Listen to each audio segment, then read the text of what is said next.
Hello students, स्वागत है आपका आपके यूट्यूब चैनल स्टूडेंट्स मित्र में। बच्चों, आज हम इस वीडियो में आपके लिए लेकर आए हैं क्लास 10th के chapter 3 pair of linear equations in two variable के बेसिक कॉन्सेप्ट इंट्रोडक्शन पार्ट को। तो चलिए शुरू करते हैं। तो बच्चों, सबसे पहले देखते हैं जो इतना बड़ा नाम दिया गया हमारे चैप्टर का, इसको एक आसान से तरीके से समझते हैं भी। ये pair of linear equations in two variable होता क्या है। देखिए बच्चों, हमारे पास तीन इक्वेशन दी गई हैं। x plus 4 equal to 0, x square plus 2x plus 5 equal to 0 और x3 plus 3x square plus x plus 6 equal to 0। देखिए बच्चों, यहाँ सबसे बड़ी पावर हमारे पास क्या है? 3, तो इसलिए ये क्यूबिक इक्वेशन हो गई हमारी। यहाँ सबसे बड़ी जो पावर है वो 2 है, इसलिए ये क्वाड्रेटिक हो गई। और यहाँ सबसे बड़ी पावर 1 है, इसलिए ये लीनियर होगी। हमें पॉलिनोमियल चैप्टर में भी पढ़ा था, जो सबसे बड़ी पावर होगी उसके बेस पे हम इस इक्वेशन को देखेंगे। अब जैसे जिस इक्वेशन में सबसे बड़ी पावर क्या होगी? 1 होगी, उसको हम क्या कहेंगे? Linear equation. तो जो हमारे चैप्टर का नाम है लीनियर इक्वेशन, उसमें लीनियर इक्वेशन क्या होगा? सबसे बड़ी पावर क्या होगी हमारी? 1 होगी। अब टू वेरिएबल क्या होगा? देखिए बच्चों, यहाँ तीन इक्वेशन है और तीनों में जो वेरिएबल दिया गया है हमारे पास वो सिर्फ x दिया गया है। तीनों इक्वेशन में वेरिएबल क्या है? x है। तो इसलिए क्या हो गई? 1 वेरिएबल। ये तीनों इक्वेशन हमारी 1 वेरिएबल की है। यदि हमारे पास इक्वेशन दी गई हो x plus y plus 6 equal to 0। अब यहां हमारे पास एक वेरिएबल x है और एक वेरिएबल y है, तो यहां क्या वेरिएबल होगा हमारे? 2 वेरिएबल। ये इक्वेशन जो हो गई हमारी 2 वेरिएबल की हो गई है। तो लीनियर इक्वेशन जिसकी हाईएस्ट पावर 1 होगी और वेरिएबल कितने होंगे? 2 होंगे, तो उसे हम कहेंगे लीनियर इक्वेशन इन 2 वेरिएबल। अब बात आई पेयर की। ये पेयर क्या है?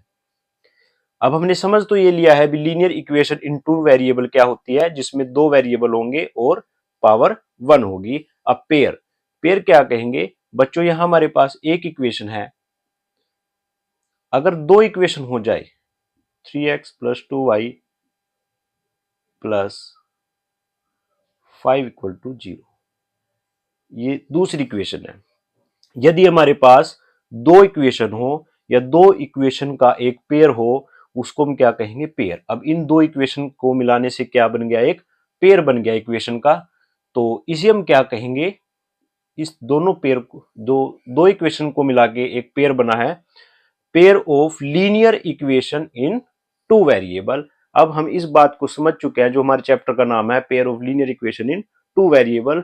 2 वेरिएबल, 2 वेरिएबल होंगे, लीनियर इक्वेशन, एक पावर होगी और पेयर का मतलब दो इक्वेशन हमको दी गई होंगी। अब बात करते हैं relationship between coefficient and pair of equation.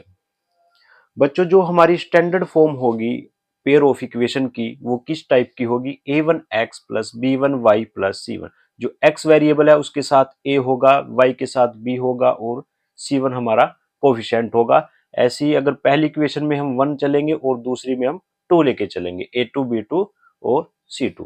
ये हमारी स्टैंडर्ड फॉर्म होगी दोनों इक्वेशंस की। बच्चों, कोफिशिएंट के जो रेशो होगा उसके 3 टाइप हमारे पास है। जैसे जो पहला टाइप है a1/a2 और b1/b2 नॉट इक्वल आ जाए, तब क्या होगा? इंटरसेक्टिंग लाइन होगी, यूनिक सॉल्यूशन होगा और कंसिस्टेंट होगा। यदि यह इक्वल आ जाए तब हम तीसरे को देखेंगे, वो इक्वल आएगा या नॉट इक्वल आएगा। यदि तीसरा नॉट इक्वल आ जाए तब पैरेलल लाइंस, नो सॉल्यूशन और इनकंसिस्टेंट होगा। यदि तीसरे वाला इक्वल आ जाए तब coincident lines, infinite many solution और कंसिस्टेंट हो जाएगा। तीनों को एक ग्राफ से भी देख लेते हैं। यदि दोनों लाइन हमारी इंटरसेक्टिंग आ गई, दोनों लाइन इंटरसेक्टिंग होगी तो एक पॉइंट पर कट करेंगी, इसलिए उसका एक यूनिक सॉल्यूशन होगा। एक ही सॉल्यूशन होगा। यदि दोनों पैरेलल लाइन आ जाए तो दोनों पैरेलल लाइंस आपस में कट नहीं करती हैं, इसलिए कोई सॉल्यूशन नहीं होगा। यदि को इंसिडेंट लाइंस आ जाएं, को इंसिडेंट जैसे एक लाइन है, इसी के ऊपर दूसरी लाइन आ जाए,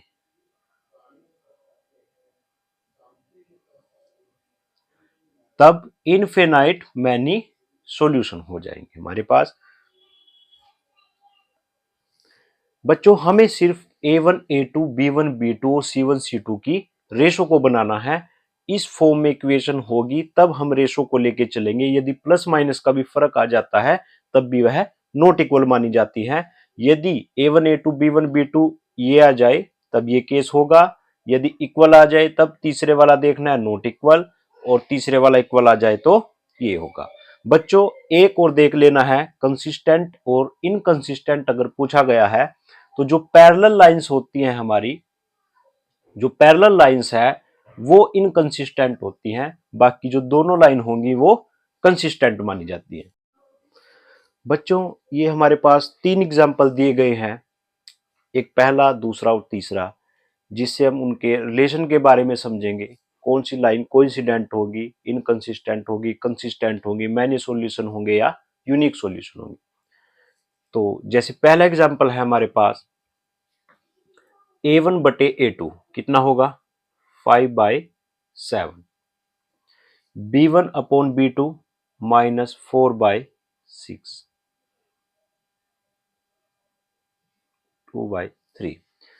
अब दोनों नॉट इक्वल हैं तो तीसरे की बात ही नहीं, जब तक पहले दो इक्वल ना हो जाए तो तीसरे की बात नहीं करनी है हमने, तो सिर्फ पहले दो देखने हैं। यदि नॉट इक्वल आ जाए तो यहीं पर छोड़ देना है। अब दूसरा जो केस है 6/2 और -3/-1। अब देखिए 2 3 और 1 1, अब ये 3/1 और ये भी 3/1 इक्वल हो गया है। अब तीसरा देखते हैं C1 बटे C2 10/9, ये हमारा नॉट इक्वल वाला है। अब तीसरा 9/18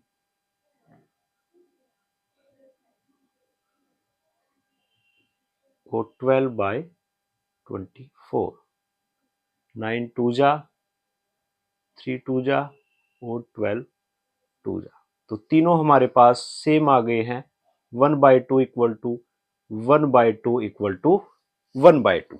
जो हमारा पहला एग्जाम्पल था जिसमें पहले वाले A1 बटा A2 not equal to B1 बटा B2 है हमारा, ये हमारे कौन सा हो गया, इंटरसेक्टिंग लाइन यूनिक सॉल्यूशन, पहले वाला केस हो गया है। जो दूसरा हमारा था पैरेलल लाइंस वाला, जो पैरेलल लाइंस वाला था नो सॉल्यूशन, और जो तीसरा जो तीनों इक्वल आ जाए तब इनकंसिस्टेंट लाइन मैनी सॉल्यूशन। तो ये 3 टाइप से हमने तीनों केस को समझ लिया है। यदि हमारे पास पहले दोनों नॉट इक्वल आ जाए तब यूनिक सॉल्यूशन होगा, इंटरसेक्टिंग लाइन होगी। पहले दो इक्वल आ जाए लेकिन तीसरा नॉट इक्वल आ जाए तो पैरेलल लाइंस नो सॉल्यूशन, और अगर तीनों इक्वल आ जाए तो मैनी सॉल्यूशन और कोइंसिडेंट लाइंस होंगी। तो बच्चों अब बात करते हैं सॉल्यूशन की। जो हमारे पास क्वेश्चन आएंगे उनको हम किस किस तरीके से सोल्व कर सकते हैं। जो हमारे सॉल्यूशन के टाइप्स होंगे वो पहला ग्राफिकली, दूसरा सब्स्टिट्यूशन मेथड और तीसरा एलिमिनेशन मेथड। ये 3 टाइप हमारे एनसीईआरटी में दिए गए हैं जो इनको सोल्व करने के तरीके हैं।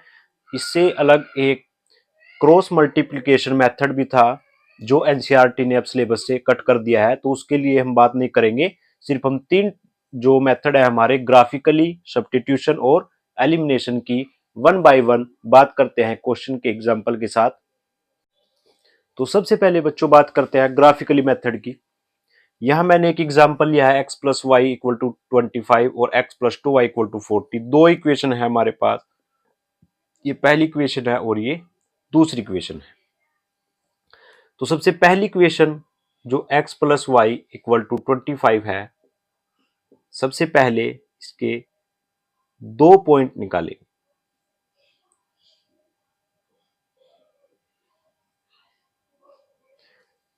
सबसे पहले x को 0 पुट करेंगे। यदि हम x को 0 पुट करते हैं तो y कितना आ जाएगा हमारा 25, और यदि हम y को 0 पुट करेंगे तो x कितना आ जाएगा 25।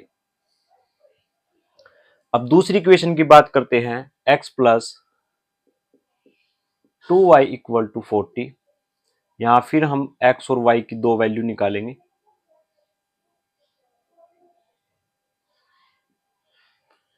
यदि यहां हम x की वैल्यू 0 पुट करेंगे तब y हमारा क्या हो जाएगा 2y, 2 डिवाइड में जाके 20।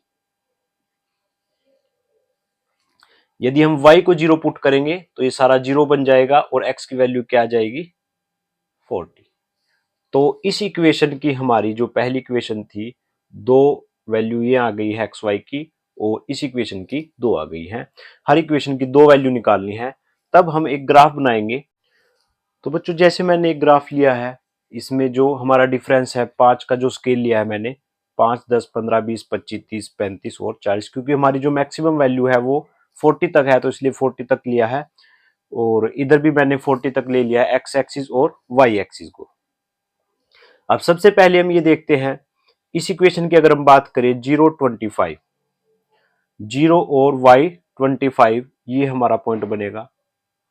अब 25x होगा, y 0 होगी, तो ये पॉइंट बनेगा। यहां पर हम इस लाइन को मिला देंगे। अब हम अगला पॉइंट लेंगे दूसरी इक्वेशन का, 0, 20, y हमारा 20 है और 40, 0 जो हमारा x 40 है और y 0 है। तो अब इस लाइन को मिलाना है, तो ये मैंने लाइन मिला दी है 20 और 40 वाली। अब दोनों इक्वेशंस जो हमें इंटरसेक्ट करेंगी, वो जहां पर भी इंटरसेक्ट करेंगी वहां से हमने y को देखना है और x को देखना है। यहां लगभग हमारे पास जो x होगा वो 10 आएगा और जो y होगा वो 15 आएगा। तो हमारी x की वैल्यू यहाँ पर 10 आ गई और y की वैल्यू हमारी 15। जो ये पॉइंट है हमारा इंटरसेक्टिंग पॉइंट, वो 10 और 15 आ गया। तो ग्राफिकली मेथड से बच्चों जो ग्राफ होगा उस पर बिल्कुल एग्जैक्ट बनेगा। ये थोड़ा सा बच्चों लगभग में आया है, जो स्केल होगा हमारा, जो हमारा ग्राफ का स्केल होता है उसमें वो बिल्कुल आपका एग्जैक्ट बिल्कुल वही बनेगा। तो हमारा यहाँ ग्राफिकली मेथड से हमने दोनों इक्वेशनों के पॉइंट, दो दो पॉइंट निकाले हैं और उसको ग्राफ पे बना के दोनों लाइनों को लगा दिया है। जहां पर भी वो इंटरसेक्ट करेंगी वो हमारा उसका यूनिक सॉल्यूशन होगा, मतलब एक्स और वाई की वैल्यू आ जाएगी 10 और 15। बच्चों बात करते हैं अपने दूसरे मेथड की, सब्स्टिट्यूशन मेथड। सब्स्टिट्यूशन मेथड में भी मैंने वही दो इक्वेशंस ली हैं ताकि हम ये देख सके कि हमारे तीनों मेथड में जो आंसर आएगा हमारा एक्स वाई आएगा वो अलग अलग आएगा या तीनों में ही एक जैसा आएगा। अब मैं फिर वही इक्वेशन लेके चल रहा हूं। सब्स्टिट्यूशन मेथड क्या होता है? सब्स्टिट्यूशन किसी चीज को सब्स्टिट्यूट करना, एक जगह से उठाना और दूसरी जगह रखना, और वहां से कोई वैल्यू उठानी तीसरी जगह पुट कर देनी, उसको हम क्या कहेंगे? सब्स्टिट्यूट करना। बच्चों अब हमारे पास दो दो इक्वेशंस हैं सब्स्टिट्यूशन मेथड में। एक इक्वेशन से x की या y की वैल्यू को निकालना है और दूसरी इक्वेशन में पुट कर देना है। यदि हम पहली इक्वेशन से वैल्यू निकालेंगे x की तो उसको दूसरी में पुट करेंगे, यदि दूसरी से निकालेंगे तो पहली में पुट करेंगे। मैं दूसरी इक्वेशन से वैल्यू निकाल रहा हूं x की, x equal to 40 minus 2y। 2y जो हमारा प्लस का था उस साइड जाके माइनस का हो गया, इसको मैं मानूंगा तीसरी इक्वेशन। या हमारी x की वैल्यू आ गई। मैंने जो ये x की वैल्यू है ये दूसरी इक्वेशन से ली, इसलिए मैं इसको पुट करूंगा पहली इक्वेशन में। पहली इक्वेशन में x की जगह हमें क्या पुट कर देना है? 40 माइनस 2y। तो 40 minus 2y plus y equal to 25। 40 plus minus minus 2y minus y और जो हमारी बड़ा टर्म है, हमारी जो बड़ी टर्म है उसका निशान माइनस का है, तो माइनस y इक्वल टू 25। 40 उधर चला जाएगा, तो minus y equal to minus करके 15 आ गया, माइनस से माइनस कट जाएगा, तो y हमारा कितना आ गया 15। तो y कितना आ गया 15। अब मैंने दूसरी इक्वेशन से x की वैल्यू निकाली थी और पहली में पुट कर दी थी। अब जब पहली इक्वेशन में पुट करने से जो भी हमारी y की वैल्यू आएगी उस वैल्यू को हमने अब थर्ड इक्वेशन में पुट कर देना है। Put in equation third. अब इस वैल्यू को तीसरी इक्वेशन में पुट करेंगे। अब तीसरी इक्वेशन क्या है हमारे पास, x equal to 40 minus 2y। y की वैल्यू हमारे पास कितनी आई है 15, तो y की जगह हम क्या लिख देंगे 15, 15 टू जा 30, और यहां से हमारा x कितना आ गया 10। तो बच्चों जो हमारा पिछला ग्राफिकली मेथड था वहां भी हमारे पास x की वैल्यू 10 आई थी और y की वैल्यू 15 आई थी, और सब्स्टिट्यूशन मेथड से भी हमने दोनों इक्वेशनों को सोल्व किया। यहां से भी हमारे पास x की वैल्यू 10 और y की वैल्यू 15 आई है। तो बच्चों बहुत ही आसान है हमारा सब्स्टिट्यूशन मेथड। दो इक्वेशनें होंगी, यदि मैंने दूसरी से लिया है आप पहली से भी ले सकते हैं। मैंने दूसरी इक्वेशन से x की वैल्यू को निकाला है, जो भी यहां कुछ दूसरी टर्म होगी वो दूसरी साइड चली जाएंगी, सिर्फ x इस साइड होना चाहिए हमारा। x के साथ कुछ भी ना मल्टीप्लाई में होना चाहिए ना प्लस माइनस में होना चाहिए, बाकी सब दूसरी साइड। x को हम तीसरी इक्वेशन मान लेंगे और इस तीसरी इक्वेशन को पहली में पुट करेंगे। अगर दूसरी से निकाला है तो पहली में, तो पुट करने पर यहां से हमारा सोल्व करके y आ जाएगा, और इस y को हमने, वैसे तो हम इन दोनों में भी पुट करके x की वैल्यू निकाल सकते हैं, लेकिन आसान होगा तीसरी में पुट करना। तो y की वैल्यू को तीसरी इक्वेशन में पुट करें और हमारी x की वैल्यू आ जाएगी। तो ये है हमारा सब्स्टिट्यूशन मेथड। बच्चों तीसरा जो हमारा मेथड आया एलिमिनेशन मेथड, जो सबसे आसान मेथड लगता है बच्चों को, सभी बच्चे ज्यादातर एलिमिनेशन मेथड से ही चलते हैं। एलिमिनेशन मेथड, इसको हम विलोपन विधि भी कहते हैं, विलोपन विधि। अब एलिमिनेशन मेथड जो होगा हमारे पास, मैंने वही दो इक्वेशन ली है। इसमें सबसे पहले हमें इक्वेशनों को इस फॉर्म में लेकर आना होगा जिसमें x प्लस वाई वाले वेरिएबल इस साइड होंगे और जो कोफिशिएंट होंगे हमारे वे दोनों दूसरी साइड होंगे इक्वल के। अब इसमें हमें क्या ध्यान रखना है, जो हमारे फर्स्ट टर्म है, चाहे आप सेकंड को भी लेकर चल सकते हैं, मैं पहली टर्म को लेकर चलूंगा x वेरिएबल को, जो x है उसको हमें सेम रखना है। इस क्वेश्चन में हमारा x बिल्कुल सेम है, यहां भी 1x है और यहां पर भी 1x है। यदि कुछ और होता तो हम उसको सेम कर लेते। अब सबसे पहले जो सेकंड इक्वेशन है उसके निशान चेंज करने हैं। ये प्लस में है तो इसको माइनस लिख देंगे, प्लस है तो इसको भी माइनस लिख देंगे, ये भी प्लस है और इसको भी माइनस लिख देंगे। अब प्लस माइनस माइनस ये कट जाएगा और प्लस माइनस ये भी माइनस हो जाएगा। अब ये जो ऊपर वाले निशान है इस इक्वेशन के भूल जाने हैं बच्चों, नीचे वाले निशान याद रखने हैं। ये माइनस का है, ये भी माइनस का है और ये भी माइनस का है। तो plus minus minus 2y minus y, ये माइनस का y हो जाएगा, और 40 माइनस 25 ये माइनस के 15 हो गया। तो यहां से हमारा y कितना आ गया 15। अब इस y की वैल्यू को या तो पहली इक्वेशन में पुट कर दो या फिर दूसरी इक्वेशन में, जिसमें भी आप चाहें, जो आपको आसान लगे। मैं पहली में पुट कर देता हूं, x plus y equal to 25, x plus y की वैल्यू 15 है और 15 उधर चला जाएगा, माइनस हो जाएगा, तो आंसर हमारा कितना आ जाएगा। तो बच्चों आप देख रहे हैं यहां से भी हमारा x कितना आया है 10 आया है और y कितना आया है 15। तो तीनों मेथड से हमारा जो x y है वो मेथड तीनों अलग हैं, लेकिन आंसर हमारा सेम आएगा। x वैल्यू 10 और y की वैल्यू 15 आई है। बच्चों एलिमिनेशन मेथड में कुछ बातें और ध्यान रखनी होती है। यहां ये क्वेश्चन में दोनों सेम थे, यदि ये अलग आ जाए जैसे 2x plus y equal to 10 या फिर x plus 3y equal to 5, अगर इस टाइप से इक्वेशन आ जाए, अब ये दोनों अलग अलग हो गए हैं, तो हमें इनको सेम करना पड़ेगा। अगर यहाँ 2x है तो यहाँ भी क्या बनाना पड़ेगा, 2x बनाना पड़ेगा। इसके लिए इस पूरी इक्वेशन को 2 से क्या कर देंगे, मल्टीप्लाई। 2 से क्या कर देंगे, मल्टीप्लाई। यहाँ भी 2x हो जाएगा और यहाँ 6y हो जाएगा और यहाँ पे 10 हो जाएगा। अब दोनों सेम आ गए, फिर वही माइनस कर देना है और कट कर देना है। तो यहां से y कितना आ गया, 0। फिर y की वैल्यू को हम पुट कर देंगे। यदि हमारे पास इक्वेशन ऐसी आ जाए,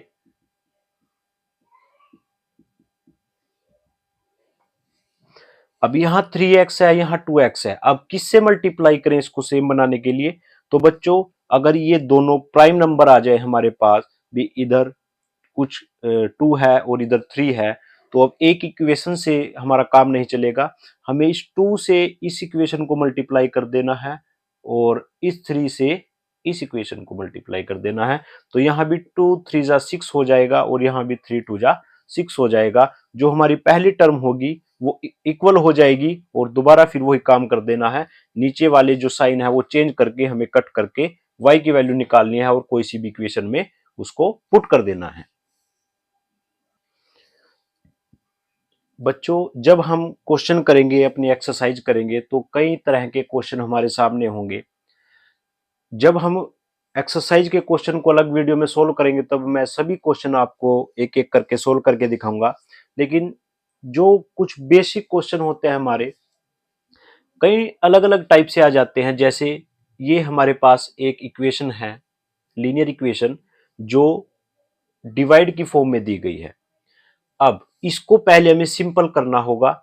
जैसे इसका हमें एलसीएम लेना होगा, 3 2 जा 6, 3 3 जा 9x plus 2y equal to 4 और 6 को उधर मल्टीप्लाई कर देंगे तो 9x plus 2y equal to 6 की 4 के साथ करके 24। तो इसको अगर हमारे पास ऐसे डिवाइड में इक्वेशन आ गई तो सबसे पहले हमें उसका एलसीएम लेना है और उसको सिंपल फॉर्म में बदलना होगा।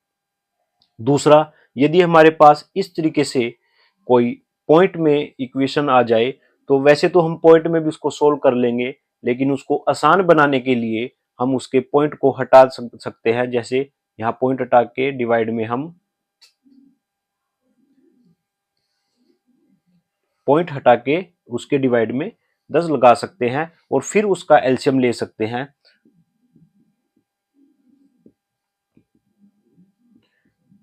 और ये हमारी सिंपल इक्वेशन में कन्वर्ट हो जाएगी।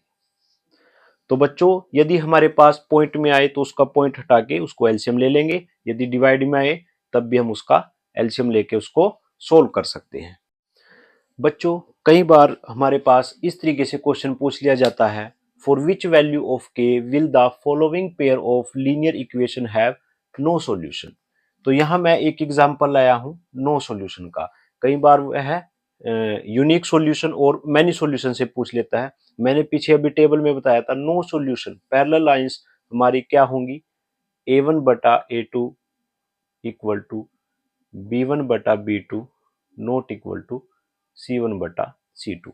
ये नो सॉल्यूशन का एग्जांपल है, इसलिए हम इसी जो ग्राफ को लेके चलेंगे।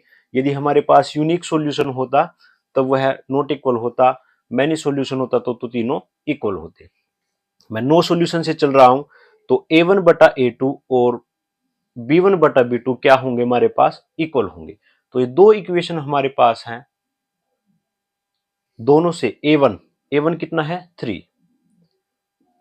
a2 कितना है 2k माइनस 1। यह किसके इक्वल होगा, b1 बटे b2। b1 कितना होगा हमारा 1 और b2 कितना है हमारा k माइनस 1। क्रॉस मल्टीप्लाई करनी है, 3k minus 3 equal to 2k minus 1। k वालों को एक तरफ कर दो और बिना k वालों को दूसरी तरफ। तो 2k को इधर लेके आना है